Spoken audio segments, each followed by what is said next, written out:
UBO detector has finished running.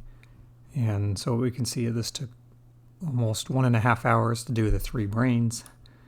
And what pops up on the screen is a web browser with the quality control. So we can look at the final results and we can see areas where there are the hyperintensities that are labeled.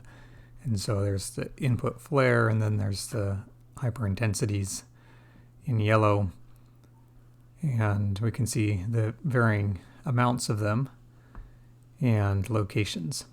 And so for the most part, these participants do not have a lot of hyperintensities, but we can look at that and see the results look pretty good.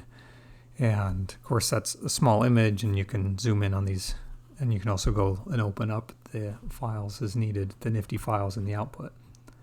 But I just wanted to also show, so if we come over to files, what is output? So if we come here, and I'm going to go into the location of the output. So if I go to subjects, there's a hyperintensity spreadsheet. This can be imported right into Excel.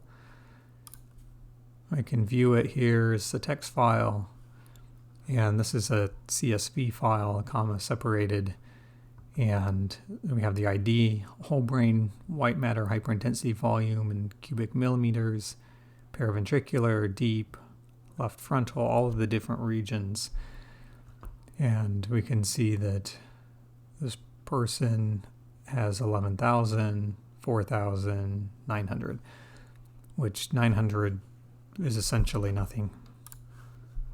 So then these are all the different volumes and metrics, and you can see there's a lot of different ones that can be looked at.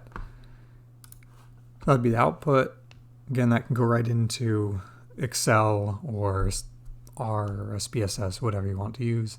There's other output, there's quality control, and you can look at the co-registration. And there is an HTML file that is created with that.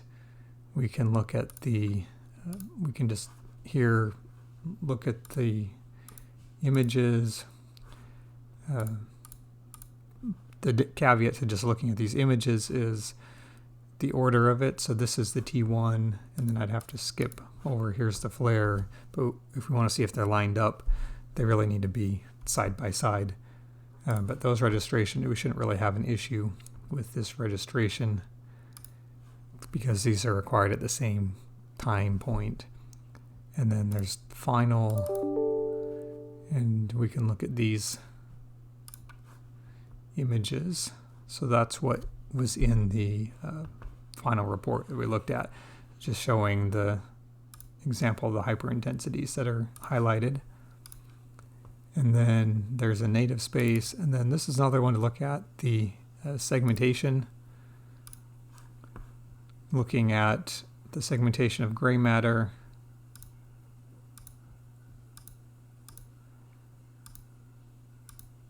And then here's white matter and the cerebral spinal fluid. And you can look at these to make sure that the segmentations look appropriate. Sometimes it's not perfect. It doesn't have to be perfect. The point of this is to automate the processing so it's going to be good enough. It'll be reliable from sort of person to person, and reduce the need for somebody to have to go and measure white matter hyperintensities by hand, which takes a long time. But these are different output images to look at for the quality control. Anyone that you had labeled, if you had done a quality control with stops, the processing. So here, extract with QC stops, you can go look and you can specify, you could just type in failed the IDs who failed co-registration or segmentation, and it would move them into another folder so you can go back and figure out what went wrong. But that's the step. There is more to do. You can do some manual editing by ID. And so again, if we look at, so actually this one, the 37, I would kind of quibble with some of this. Some of these midline I wouldn't necessarily count. It does it for everybody, so I'm not going to go and edit it. But if we wanted to edit, I could do this. You can type in the ID.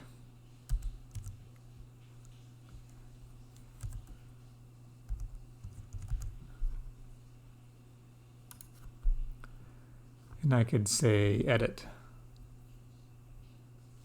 And this should load up the various software we need. This has not loaded anything yet. Let's see. FSL view is now deprecated. Please type FSLIs. FSL view deprecated to launch old FSL view. Okay, so that's a script that would need to be edited. Depends on the version of FSL. If I used an older version, I think they have 5.0.2.2 here. That's possible that would still have the FSL command. And so there's a script in the CNS folder that could be edited as needed. So I could come in here to CNS and then manual. So here's manual editing. This is the manual about it. It's right here. I just want to point out, after Final QC, you can select subjects from manual editing, recalculate the volumes. And so here is where that script is. So white matter hyperintensity extraction, CMD man edit. And so then if I come over to that path, CNSP,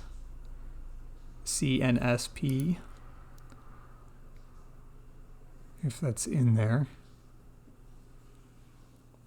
this could be an old path that they've redone. And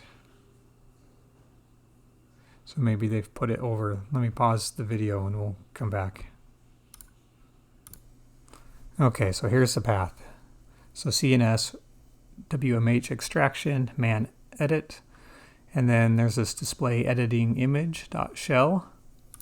So if I view this right here, here's the FSL view, and this is then FSL view deprecated. So it should be able to load it. For some reason it wasn't loading. It could just be with this version, old and new, that it's figuring out that. But I could just come in and I could edit this just to be FSL view deprecated, or I could even do fossilize FSLIs, but you'd also have to modify the whole input because they've changed the flags and everything. So here's one. If I want to edit this script, I can just change it like that, save it, and hopefully that's enough. So if I ran this again,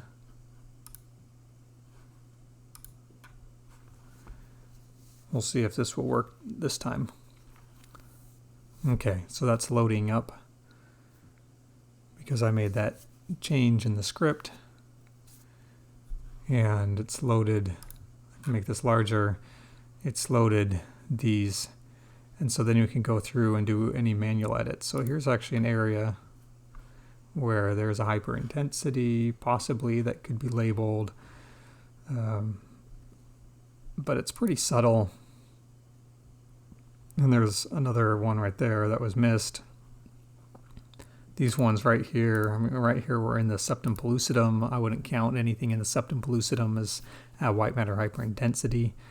It's possible there is white matter in the septum pellucidum, but there's a lot of signal abnormalities and other things that are not necessarily what we're interested in from an etiology standpoint.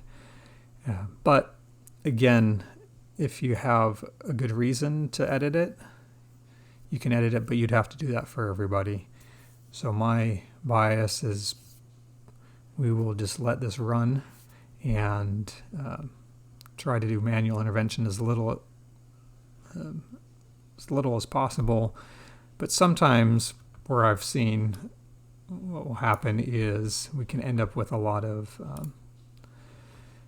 some hyperintensities within deep brain structures, these gray matter structures. And if the contrast looks too bad, too bright, you can adjust the contrast on this and make it a little bit less washed out. So that's where you do want to visualize, you want to check the results and pay attention, because the thalamus, basal ganglia, and sometimes areas in the cortex, particular basal forebrain area, orbital frontal region, can end up with some hyperintensities, and that's just an issue with the segmentation. And instead of ruling that person out, I've gone and done manual editing just to remove these hyperintensities. I'm generally not going to add anything. I'm just going to remove. So again, here's an area, here's one little spot that's up in the cortex. It's not a white matter hyperintensity. So I could go and delete that with the tools to edit. And actually the editing is a lot easier in Fossilize, their FSLI's software. And so you can go and edit in there, but you can edit in here as well. And then once you're editing, you can save the mask. So make sure you're editing this file. But then I could save as, and then after it's done, I can replace it, and then it'll re-extract the measures, all the statistics. So pretty useful software. If you're doing a lot of brains, hundreds to thousands, then I recommend just maybe doing a statistical identifier of outliers, and then you can look at those ones and decide if they should be included or not, or cleaned up. Otherwise, you can go through every brain and clean up. And then that should be about the whole process.